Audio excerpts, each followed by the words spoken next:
యొక్క బుల్డోజర్ రాజ్యాంగం పైన తెలంగాణ హైకోర్టు చేసిన సర్జికల్ స్ట్రైక్, రేవంత్ రెడ్డి గారు ప్రభుత్వం అనుసరిస్తున్నటువంటి ఒక బుల్డోజర్ రాజ్యాంగం పైన తెలంగాణ హైకోర్టు చేసిన సర్జికల్ స్ట్రైక్ ఇది. సిగ్గు ఎగ్గు ఉన్నటువంటి ఒక పాలక వర్గం ఊరేసుకొని చనిపోవాలి. వాళ్ళు ప్రేమతో ఆప్యాయతతో వాళ్ళు ఏదో దేశాన్ని ఉద్ధరిస్తున్నామని చెప్పని తయారు చేసిన ఒక సంస్థ, ఆ సంస్థకు ఒక కమిషనర్ను అపాయింట్ చేసుకుంటే, ఒక ఐపీఎస్ అధికారిని అపాయింట్ చేసుకుంటే, ఇష్టారాజ్యంగా పేదల ఇండ్లు ఆయన కూల్చివేస్తుంటే తానేదో గొప్పతనం ఆపాదించుకుంటున్నా అని చెప్పని శాడిజంతో సంతోషం పడ్డ రేవంత్ రెడ్డి గారి చెంప చెళ్ళు అనిపించినటువంటి ఒక తీర్పిది. Anybody who has got a little bit of a shame should either tender a resignation or should tender an apology to the public. నేను తప్పు చేసిన కోర్టు నా చెంప బలగొట్టి నా నెత్తి మీద మొట్టకాయ కొట్టేంత వరకు నాకు విఘ్నత లేకపోయింది అని చెప్పని 2 చెంపలు వాయించుకోవాలి తనకు తానే.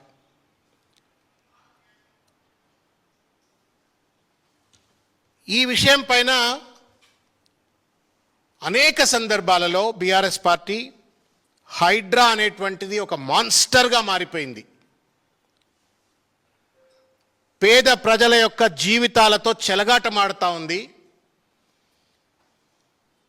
ఏళ్ల తరబడి కలలు గని ఒక ఇల్లు కట్టుకుంటే ఆ ఇల్లును బుల్డోజర్లు పెట్టి అర్ధరాత్రి నోటీసులు లేకుండా అప్రజాస్వామికంగా కూల్చివేస్తుంది.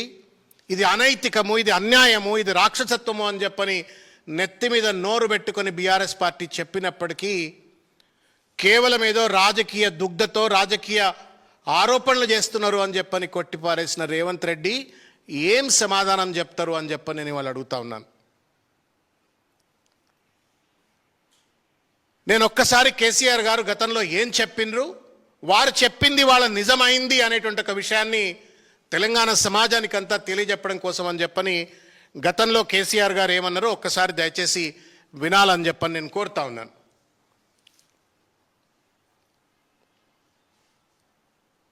హైడ్రాని తెచ్చిపెట్టింది.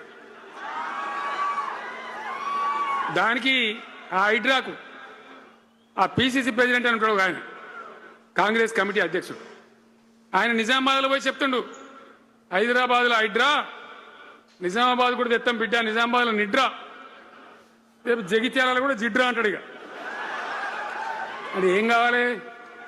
మొత్తం పేదల కొంపలన్నీ కూల్చుడేనా? కేసీఆర్ రాజ్యానికి వచ్చినప్పుడు 3.5 లక్షల మందికి పేదలు ఎక్కడ ఉన్నారో అక్కడనే పట్టాలు ఇచ్చినాం. వాళ్ళని ఆగం చేయకుండా పాపం గరీబోళ్ళు 3.5 లక్షల కుటుంబాలకు హైదరాబాదు చుట్టుపక్కల వేరే పట్టణాల్లో కూడా పట్టాలు ఇచ్చిన వాళ్ళని బతకనిచ్చిన. ఇలా ఏం కూలగొట్టుడు? అది పుస్తకాలు కూడా తీసుకుని ఇలా పోరాటాలు చదువుకునేటి అంతే గిరితమా? నేను ఒక్కటే మాట మనం చేస్తా ఉన్నా, గ్యారంటీగా బీఆర్ఎస్ గవర్నమెంట్ వచ్చేది ఖాయం. మొట్టమొదటి రోజులనే ఈ హైడ్రా అంటోని ఎత్తి అవతల వరేస్తామని చెప్పి నేను మనం చేస్తా ఉన్నా. హైడ్రాను నేను ఎత్తి పరేస్తా, ఇది అనైతికమైనటువంటిది, అప్రజాస్వామికమైనటువంటిది, రాక్షసత్వంతో కూడుకున్నటువంటిది, పేదోళ్ల ఇల్లు కూల్చడం కోసం రేవంత్ రెడ్డి గారు దీన్ని నియామకం చేసిండ్రు అని చెప్పినటువంటి ఒక విషయం ఇవాళ హైకోర్టు, నిన్నటిదాకా మేము అన్నప్పుడు రాజకీయం అన్నావు, మరి ఇవాళ హైకోర్టు కూడా దాన్ని కేసీఆర్ గారి మాటను ఒప్పుకుంటూ ఇవాళ ఈ తీర్పునిచ్చింది కదా రేవంత్ రెడ్డి. నీ ముఖం ఏ మోకాళ్లలో దాచుకుంటో సమాధానం చెప్పాలని చెప్పి నేను కోరుతా ఉన్నాను. It's an insult, shame.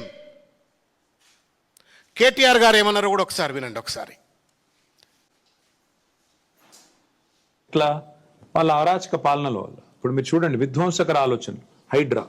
Hydraa అనేది ఒక విధ్వంసకర ఆలోచన. ఎట్లా అంటారా? Selective justice is not correct Kalyan. ఇప్పుడు ముఖ్యమంత్రి గారి ఇల్లు స్వయంగా కోస్గిలో, కొడంగల్లో, రెడ్డికుంట అనే ప్రాంతంలో ఉంది, ఎఫ్టీఎల్లో ఉంది. ఆధారాలతో సహా నేను చూపెట్టాను. ముఖ్యమంత్రి గారి బ్రదర్ ఇల్లు దుర్గం చెరువు ఎఫ్టీఎల్లో ఉంది. మంత్రుల ఇండ్లు హిమాయత్ సాగర్ ఎఫ్టీఎల్లో పొంగులేటి శ్రీనివాస్ రెడ్డిది, మంత్రి వివేక్ది, చీఫ్ విప్ పట్నం మహేందర్ రెడ్డిది, చైర్మన్ శాసన మండలి ఉత్తా సుఖేందర్ రెడ్డిది, ఇవన్నీ కూడా ఎఫ్టీఎల్లో ఉన్నాయి. కానీ హైడ్రాకి ఇవేమి కనబట్టలేదు. హైడ్రాకి అక్కడికి వచ్చేసరికి గుడ్డితనం వస్తుంది. సెలెక్టివ్ గవర్నెన్స్ అని చెప్పని ఒక పదాన్ని వారు, సెలెక్టివ్ డిమాలిషన్, సెలెక్టివ్ గవర్నెన్స్ అని చెప్పని శుద్ధపూస అయినట్టుగా ఇవాళ రంగనాథ్ గారు నిన్న హైకోర్టు ఆర్డర్ వచ్చిన తర్వాత మూతికి తాళం వేసుకొని మూల కూర్చోవాల్సి ఉండే. ఆయన కూర్చోకుండా ఆయన మళ్ళా మీలాంటి పెద్ద మనుషులను పిలిచి మీడియా ఇంటర్వ్యూలు ఇస్తూ ఉంటే ఆ ఇంటర్వ్యూలన్నీ ప్లేట్ బ్రేకింగ్లతో టీవీలలో వచ్చినాయి. అది వేరు ముచ్చట. ఆయన ఏమంటున్నాడు అంటే 63 కోర్టు ధిక్కరణ కేసులు ఏదైతే అయినాయో అవన్నీ భూకబ్జాదారులే వేసిండ్రు, కోర్టులను తప్పుదో పట్టించిండ్రు, కాబట్టే ఇటువంటి ఆర్డర్ వచ్చింది అనేటువంటి ఒక రీతిలో ఆయన మాట్లాడుతూ ఉన్నాడు. నేను అడుగుతా ఉన్నాను రేవంత్ రెడ్డిని, రంగనాథ్ని ఇద్దరిని, ఈ రకమైనటువంటి ఒక మాటలు హైకోర్టు తీర్పు వచ్చిన తర్వాత కూడా మీకు బుద్ధి రాకపోతే న్యాయమా అని చెప్పని అడుగుతా ఉన్నాను. నెంబర్ 1. నెంబర్ 2, హైకోర్టును తప్పుదో పట్టించినందువల్లనే ఇటువంటి తీర్పు వచ్చింది, కోర్టు ధిక్కరణ కేసులు అయినాయి అని చెప్పని హైడ్రా కమిషనర్ అంటున్నాడు అంటే అది కంటెంప్ట్ ఆఫ్ ద కోర్ట్ కాదా అని నేను అడుగుతా ఉన్నాను. Is it not a contempt of the court?